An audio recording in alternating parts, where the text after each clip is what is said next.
Convidamos a todos, então, nesse momento, a fecharem seus olhos, conectarem do mundo lá fora, para que possamos fazer uma oração para todos nós que estamos aqui nesta noite.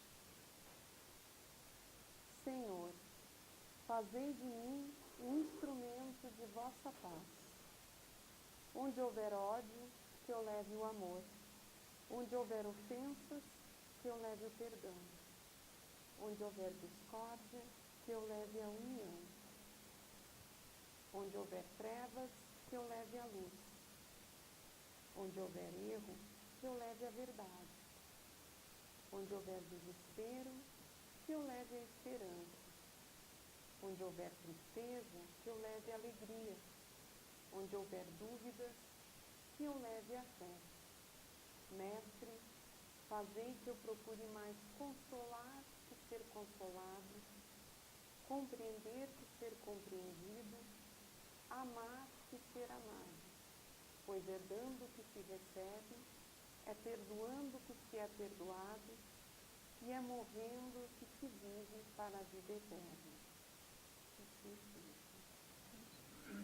A exposição desta noite está a cargo da nossa colega Denise.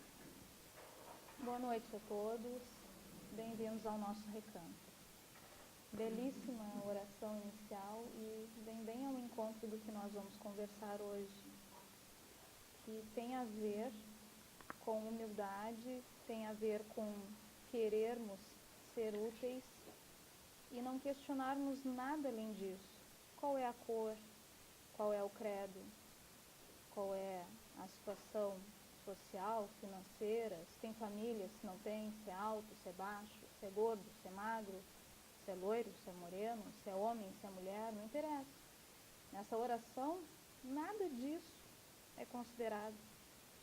Só se pede assim que a gente consiga, ser um pouquinho mais além, um pouquinho mais iluminado e servir como instrumento de coisas boas, só de coisas boas. Não importa a nossa aparência, de onde viemos, quem somos, porque isso, na verdade, nos faz diferentes, mas não nos classifica como melhores ou piores. É uma questão que a gente tem que prestar bastante atenção na nossa vida. Nós que gostamos muito de classificar. A gente vive de classificar o que está bom, o que está ruim, o que é melhor, o que é pior, o que está acima, o que está abaixo, só que a gente não observa que nós somos completamente diferentes, todos nós somos diferentes, nenhum é igual ao outro, nem gêmeos idênticos, eles não são totalmente iguais. E aí na hora de servir, na hora de trabalhar, na hora de produzir, o fato de sermos diferentes não torna o trabalho menos válido, só nos torna diferentes. E é necessário que hajam pessoas diferentes, executando trabalhos diferentes, tarefas diferentes, com dons diferenciados. Isso é necessário para que todos sejam contemplados. Não adianta um estar trabalhando na casa espírita ou todos estarem trabalhando na casa espírita e ninguém estar trabalhando na igreja católica. Porque existem pessoas ali que precisam de auxílio, que se sentem bem ali. Então é necessário que alguém esteja trabalhando ali. Em outra religião, se a gente pode até encarar o espiritismo, que é uma doutrina, como uma religião, porque ele tem um aspecto religioso, Então a gente até encara o espiritismo como uma religião, mas existem então diversas religiões. E é necessário que as pessoas estejam espalhadas, trabalhando em todos esses lugares, como a oração nos diz, sendo instrumentos da paz, da concórdia, do amor, da união, do esclarecimento. Dependendo do lugar, o esclarecimento é diferenciado. Quem disse que nós somos os donos da razão? E nós temos razão? Quem disse que somos o único caminho? Quem disse que aqui é o único caminho que leva à luz, que leva ao desenvolvimento, que leva à fraternidade? É disso que trata o nosso estudo de hoje. E aí ele vem com um título daquele livro que a gente estuda, o livro Pão Nosso, que foi escrito por Chico Xavier, foi ditado por Emmanuel, e aí é o texto 87, que fala assim: pondera sempre, calma, né?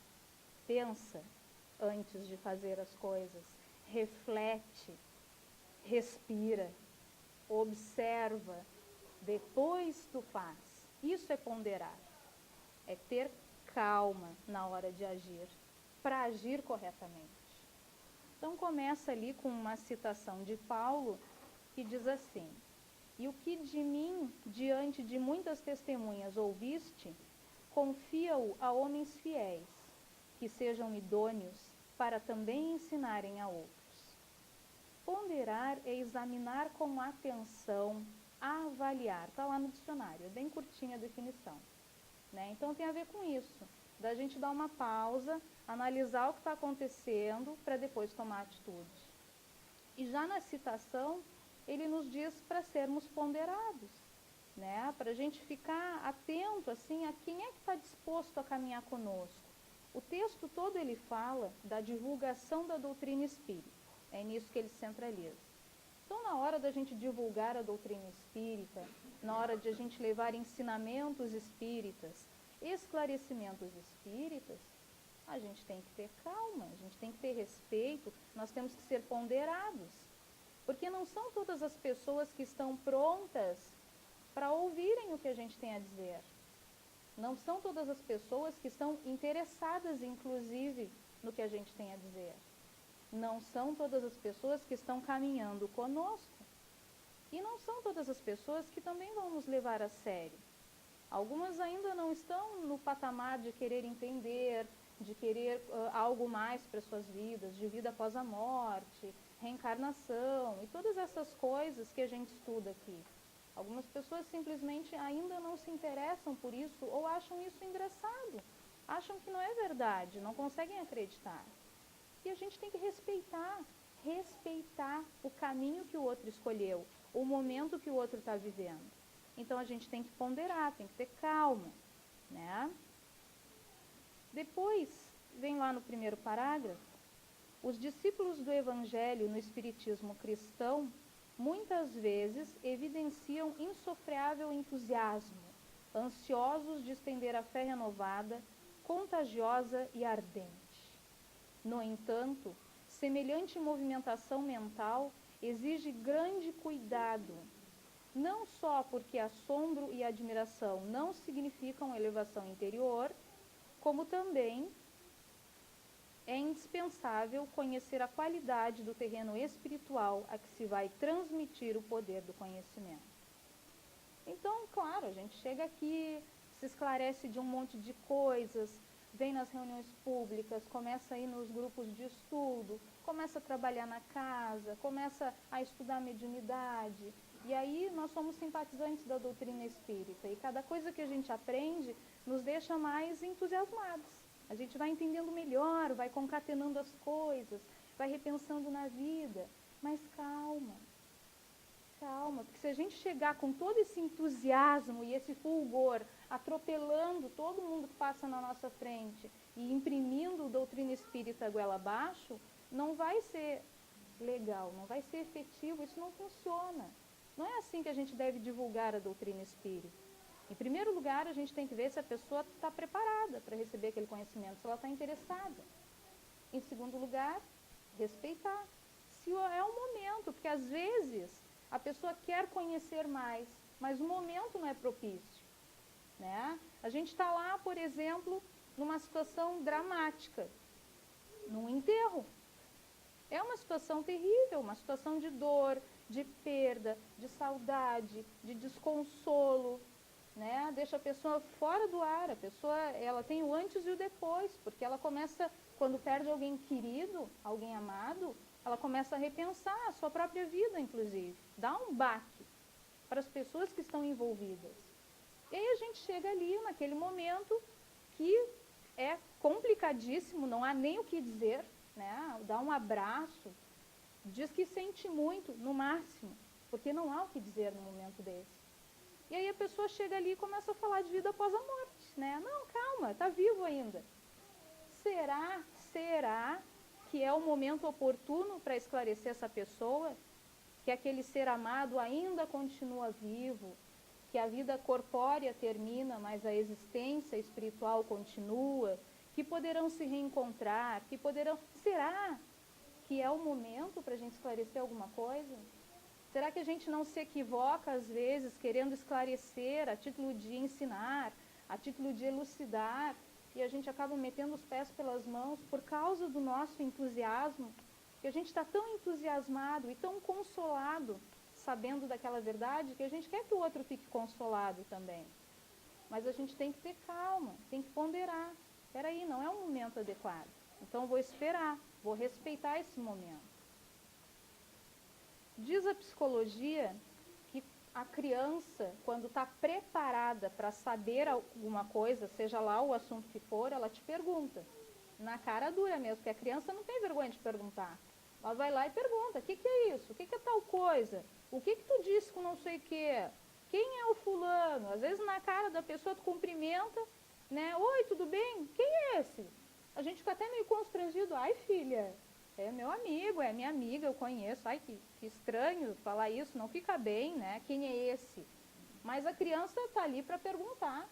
Quando ela está com a dúvida, ela vai lá e pergunta para a gente. Só que eles nos dizem o seguinte, os psicólogos. Quando a criança pergunta uma coisa, tu tem que responder.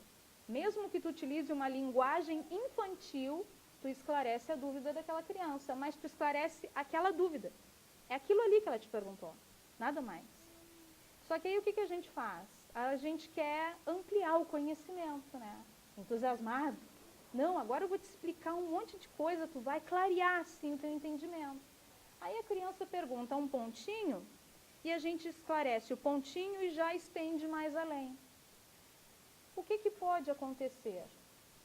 Ou a criança se confunde e não entende nem o pontinho que ela queria saber, ou ela não está preparada para compreender o resto. Então, tudo aquilo que a gente fica se desvelando e explicando e nada acaba significando a mesma coisa, porque ela não estava preparada para aquele algo mais. Ela não consegue entender aquele algo mais.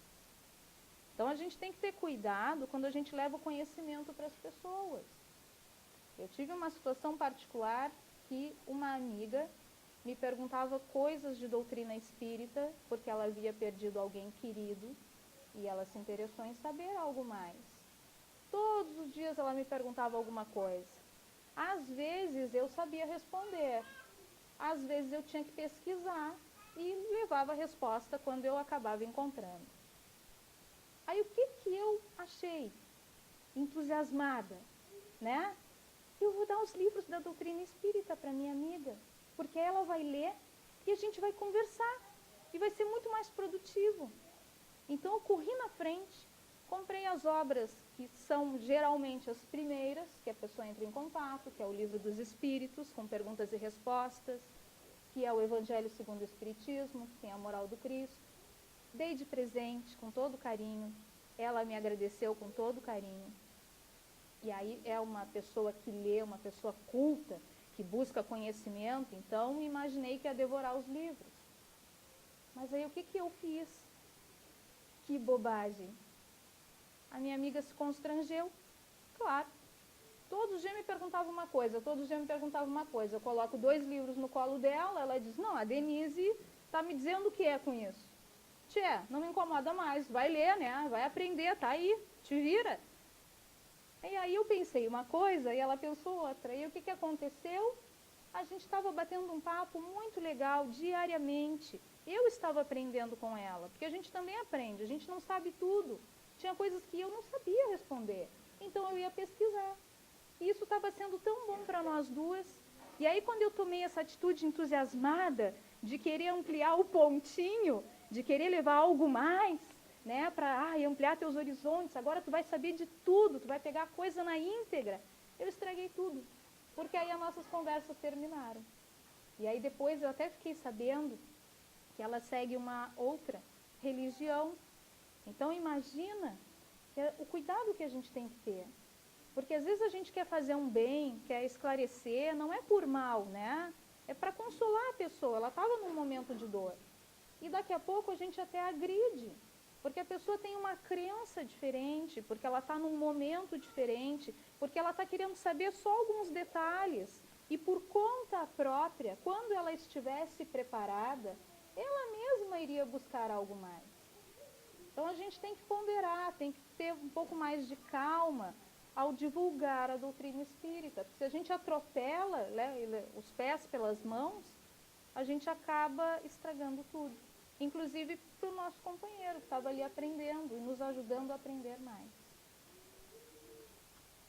Claro que não nos reportamos aqui ao ato da semeadura geral da verdade reveladora, nem à manifestação da bondade fraterna, que traduzem nossas obrigações naturais na ação do bem.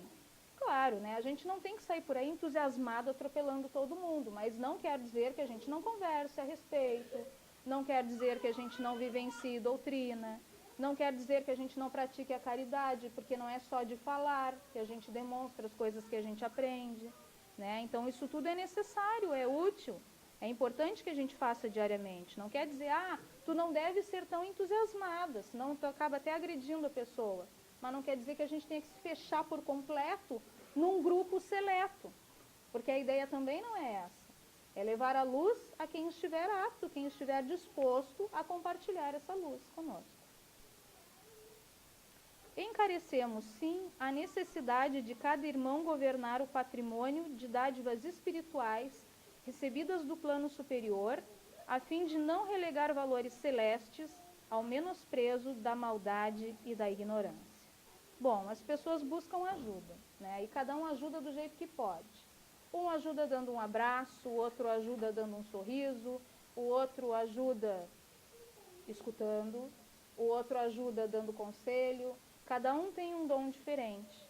E a gente tem que se entender nesses dons que são nossos, que são dádivas espirituais que recebemos.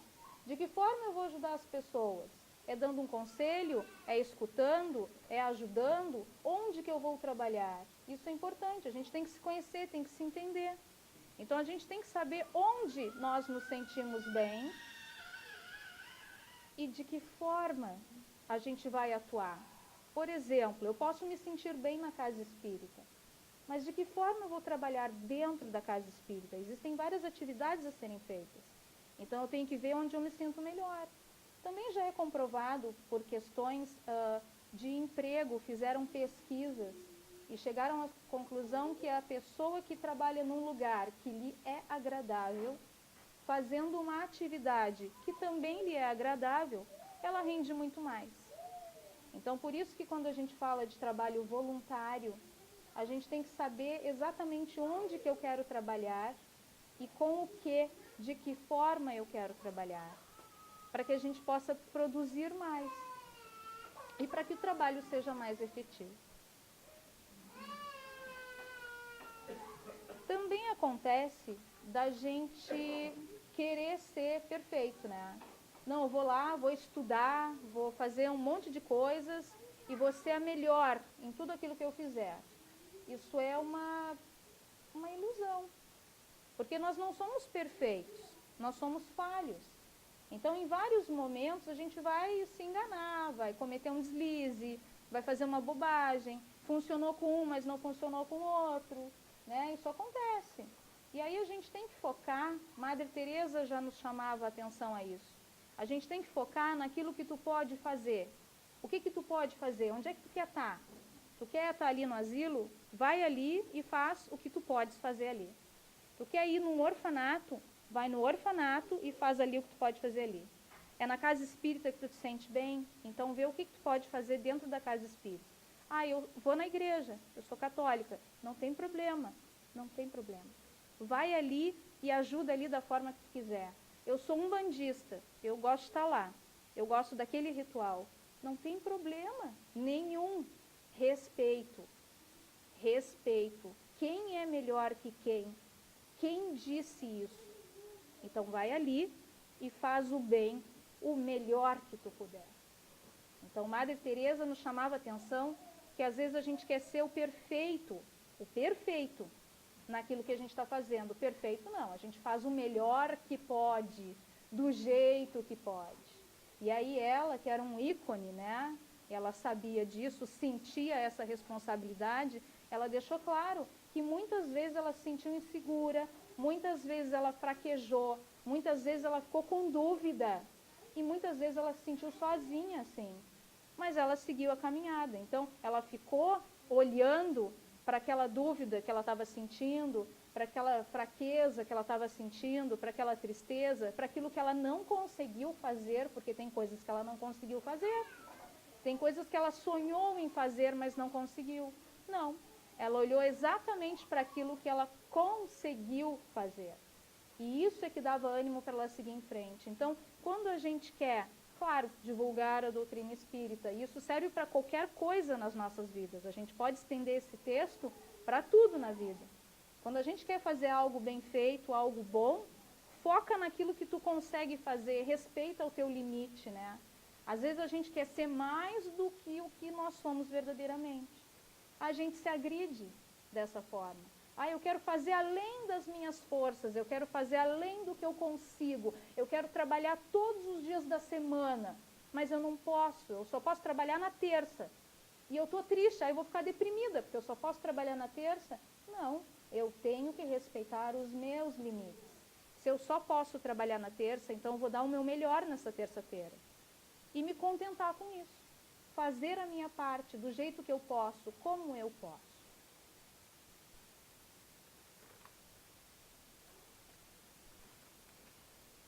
Distribuamos a luz do amor com os nossos companheiros de jornada.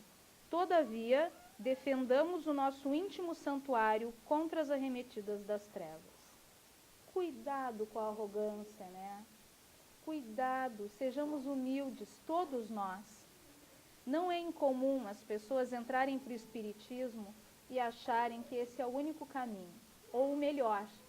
Não é incomum. Acharem que as pessoas que não estão aqui conosco ainda não se ligaram da coisa mais incrível que tem na vida, a única. E isso não é verdade.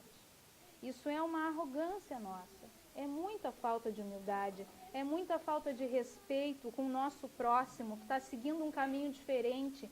Mas quem disse que nós somos melhores do que o nosso próximo?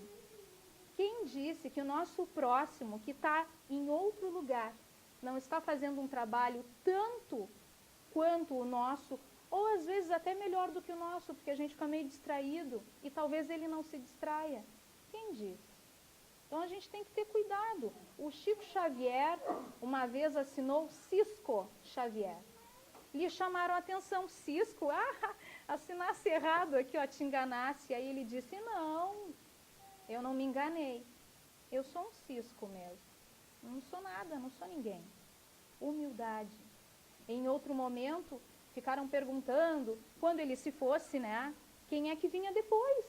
Porque, nossa, quem é que vai ocupar o lugar de Chico Xavier? E aí ele calmamente respondeu, eu sou um capim. Arranca um, tem um monte de outros. Então a gente tem que ter cuidado na hora de levar conhecimento para os nossos companheiros, consolo, né? Esclarecimento, da gente não ser arrogante, como se aquele fosse o único caminho, como se aquela fosse a única verdade, como se nós fôssemos os donos da razão. Quem não nos escuta está fora de contexto, é uma pessoa que ainda não se clareou na vida, que não evoluiu, né? Porque a gente, aquele ali não está evoluído, julgamento. Não julgar aqueles que seguem um caminho diferente. Nós somos apenas diferentes. Nós não somos melhores ou piores. Isso quem faz somos nós, está errado. Foi dito já que as religiões vão continuar existindo, todos os tipos, porque as pessoas são diferentes, elas se identificam de forma diferente e buscam caminhos diferentes para chegar ao Criador. Então, não vai acontecer aquela única religião, né? Ou o espiritismo vai tomar conta de tudo. Isso não vai acontecer. A única religião, se é que a gente pode dizer isto, que não deixa de ser verdade, porque religião é religação. É a gente se ligar com um ser superior. Então, se a gente pode dizer que um dia vai existir uma única religião, essa religião o que é? É o amor. Essa ser a única religião que vai existir um dia. É o amor. Ele já existe. Existe amor aqui, existe amor na Igreja Católica, existe amor nos evangélicos, existe amor na Umbanda e em todas as outras que eu já nem me lembro para citar aqui nesse momento, eu também estou nervosa. Né? Então, quem disse, né, que a gente vai ter que se unir numa coisa só? A gente é o igual tudo, uma coisa só? A gente não é igual tudo, uma coisa só. Então não vai acontecer. É necessário que existam vários lugares. Então, quando a gente está ali divulgando a doutrina espírita, levando, esclarecendo, consolando, a gente tem que lembrar disso também. Que às vezes o caminho daquela pessoa é diferente. Aí é que entra o discernimento. Aí eu não vou falar da lei de causa e efeito, aí eu não vou falar, porque a gente também só quer falar. Falar. A gente faz coisas sem dizer uma palavra. Se a gente der um olhar, a pessoa está ali mal na nossa frente, a gente olha. Quantas vezes a gente faz isso? Todos nós percebemos quando um companheiro está mal, a gente já gruda o olho. Já diz, o que foi hoje? Ai, tá xoxinha hoje, tá triste, né? Que carinha. Estou falando doutrina espírita? Não estou falando. Mas eu estou agindo doutrina espírita. Doutrina espírita é ação. Doutrina espírita nos convida ao amor, à fraternidade. E amor é ação. Não adianta eu só falar e não fazer. Então a gente tem que se preocupar com isso também, em agir, em fazer da forma adequada, respeitando as diferenças de cada um. Chico Xavier tinha um amigo que simpatizou muito com a doutrina espírita, só que ele era católico. Aí ele chegou para o Chico e ficou chateado, assim, né? Ai, Chico, pô, achei tão interessante, né, o espiritismo, eu estava aqui escutando e me identifiquei com algumas coisas, só que eu sou católico e, eu gosto de ir ali na igreja, me sinto tão bem ali, eu gosto das pessoas, eu gosto do padre, eu gosto do ritual, gosto do que ele fala, eu estou em paz ali. E agora eu estou na dúvida, eu vou ter que abandonar a igreja para ser espírita? E aí Chico Xavier disse, não, é melhor tu ser um bom católico do que tu ser um mau espírita. Então tem lugar para todo mundo trabalhar, tem lugar para todo mundo levar o conhecimento, tem lugar para todo mundo agir, dar amor, enfim, né? Tem lugar para todo mundo exercer a fraternidade. Não adianta a gente estar num lugar onde não se sente bem, ou fazer uma atividade que a gente não se sente bem, só para dizer que fez. Porque o trabalho acaba ficando mal feito. E da mesma forma, a gente tem que olhar aqueles que fazem um trabalho diferente, uma atividade diferente, num lugar diferente, e não depreciar essas pessoas. Respeito e humildade. As principais lições que esse texto nos traz. Lembremos-nos de que o próprio mestre reservava lições diferentes para as massas populares e para a pequena comunidade dos aprendizes. Não se fez acompanhar por todos os discípulos na transfiguração. Na última ceia, aguarda a ausência de Judas para comentar as angústias que sobreviriam.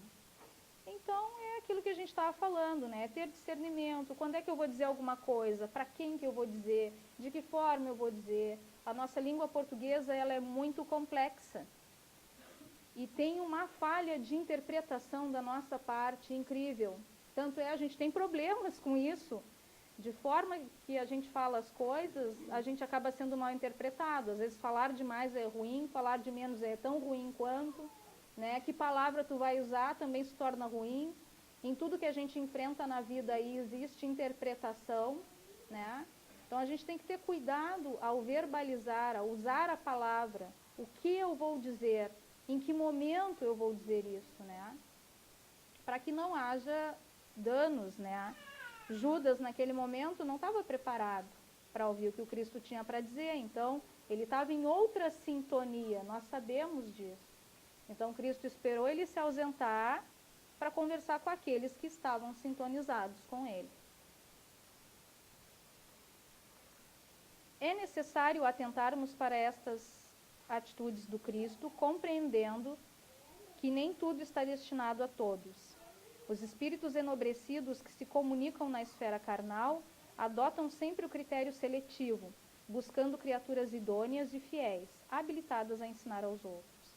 Se eles, que já podem identificar os problemas com a visão iluminada, agem com prudência nesse sentido, como não deverá vigiar o discípulo que apenas dispõe de olhos corporais? Então, não é uma questão da gente excluir as pessoas, né? É uma questão da gente ter respeito e vigiar a nós mesmos.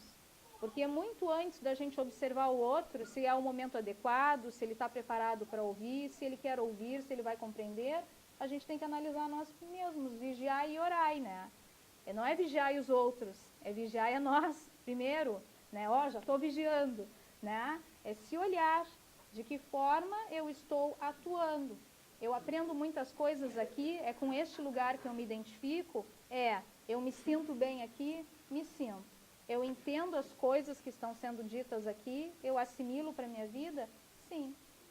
Então, vou me observar, né? Vou analisar o que eu faço em primeiro lugar. Antes de condenar o fulano, o cicrano, né? Antes de dizer o que eu acho que ele precisa ouvir, né? Eu vou ponderar e vou analisar a mim mesma. Será que eu não preciso me escutar? Será que eu não preciso me olhar, me analisar primeiro, antes de dizer que o outro está certo ou errado, dizer que o outro é melhor ou pior, olha o julgamento, né? Será que eu não preciso me julgar, então? A gente se julga? A gente não se julga. Mas a gente deveria se analisar em primeiríssimo lugar. Se a gente se analisasse, a gente não condenava os outros. Não condenava, porque a gente ia entender as fraquezas, as limitações, as dificuldades, a gente ia ter mais empatia. Ia se comunicar muito melhor, respeitando as diferenças. Trabalhamos em benefício de todos. Ai, Jesus. Perdão. Ai, não acredito sair do texto. Bom, não importa. Era a última frase. Dizia para a gente trabalhar em benefício de todos, tendo o cuidado daquilo que a gente vai fazer, né? Respeitando as diferenças, respeitando os limites e assim por diante. Um exemplo bom de dar, né? E dizendo assim, dizia na frase que cada um está num degrau diferente. Finalizava o texto dessa forma. Mas o que é degrau para nós? Degrau para nós faz parte de uma escada. A escada tem o superior e o inferior. E aí, novamente, a gente está classificando quem está melhor e quem está pior. E aí nos chama a atenção para a gente cuidar ao analisar essa palavra degrau, né? A gente constrói um degrau comum e vai colocando as pessoas a subir essa escada. Os espíritos colocaram ali nas obras básicas classificações para que nós pudéssemos entender bem. Mas não quer dizer que eles precisem de classificações. Então a gente tem que ter cuidado ao dizer se alguém está mais evoluído ou menos evoluído.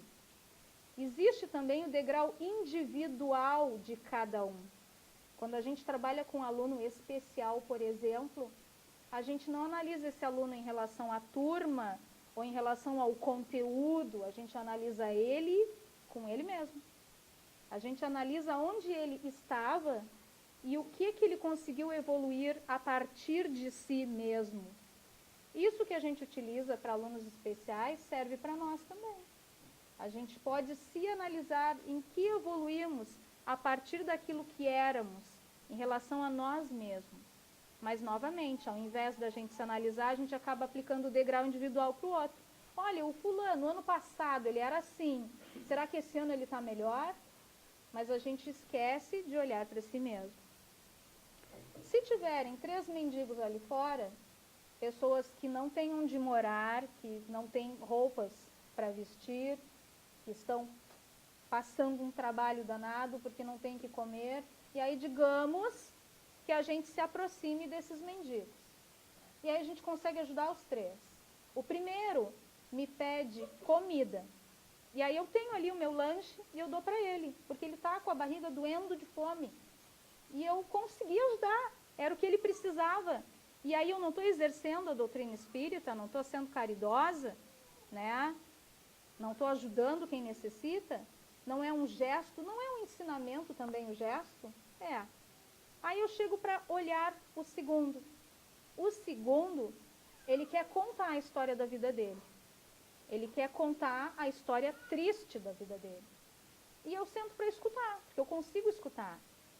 E aí ele conta, ele desabafa, e aí ele se alivia. E isso também não é praticar a doutrina espírita? Será que isso não é levar um conhecimento com atitude? E aí quando eu chego no terceiro, ele está cheio de curiosidade. Ele quer saber por que ele é mendigo. Por que ele não tem pai? Por que ele não tem mãe? Por que ele não tem família? Por que ele está na rua? Será que ele morre ou ele continua existindo? O que ele fez em outra vida, se é que existe outra vida, para ele nascer mendigo? E aí com aquele, a gente fala. A gente chega e começa a falar de doutrina espírita e ele está interessado, ele quer saber, e a gente vai esclarecendo e tudo bem. Aí a gente se afasta deles e classifica. Ah, não, coitados dos dois, aquele lá está tri-evoluído, ele já queria saber de doutrina espírita. Né? Não, aquele está em outro patamar. Quem disse? Quem disse que aquele que estava interessado em doutrina espírita estava em outro patamar? Lição de humildade. Não podemos ser arrogantes. Quem disse que aquele que estava com fome não é a pessoa mais caridosa dos três, não é o que ajuda, não é o que auxilia, não é o mais humano, não é o coração grande? Quem disse? Sabemos nós? Nós não temos condições de classificar as pessoas. Nós não temos condições de dizer quem é melhor ou quem é pior. Nós não temos condições de dizer qual é o melhor lugar. Não existe melhor lugar. O melhor lugar para estar é onde estamos. Simples assim. Em todos os lugares existem pessoas. Elas estão nos lugares certos. O que cabe a todos nós, como seres humanos, espíritas ou não, é termos discernimento. Essa é a lição do texto. Discernimento, respeito. E levar, sim, aquilo que a gente acredita. Divulgar o que a gente acredita. E se não for verbalizando, se não for com texto da nossa língua portuguesa, que seja com atitudes. Porque a divulgação da doutrina espírita, ela não se dá só de forma verbal. E ela é muito, muito, muito mais efetiva através das nossas atitudes. Então, que a gente saiba ponderar sempre. Ponderar os nossos sentimentos, os nossos julgamentos, as nossas críticas, as nossas atitudes, para que a gente possa fazer um trabalho bem feito. Fiquemos todos em paz e um feliz Dia dos Pais amanhã, para todos que têm a presença dos seus pais e aqueles que os filhos já partiram, ou ao contrário, os pais já partiram, que eles tenham, até me emociono, porque meu pai já partiu, que eles tenham a certeza de que a ligação de amor é eterna e que com certeza eles estarão unidos amanhã em coração, em pensamento, em sentimento. E também para aqueles pais e filhos que não estão se dando bem nesse momento, que estão com mágoas, com desacertos, com afastamentos, que Deus e a sua equipe espiritual infinita, infinitos anjos nos ajudando, nos iluminando, que possam abraçá-los nesse momento e que seja um momento de emoção e que eles se sintam tocados, porque um dia eles vão ter que fazer as pazes. Isso é inevitável. Boa noite a todos.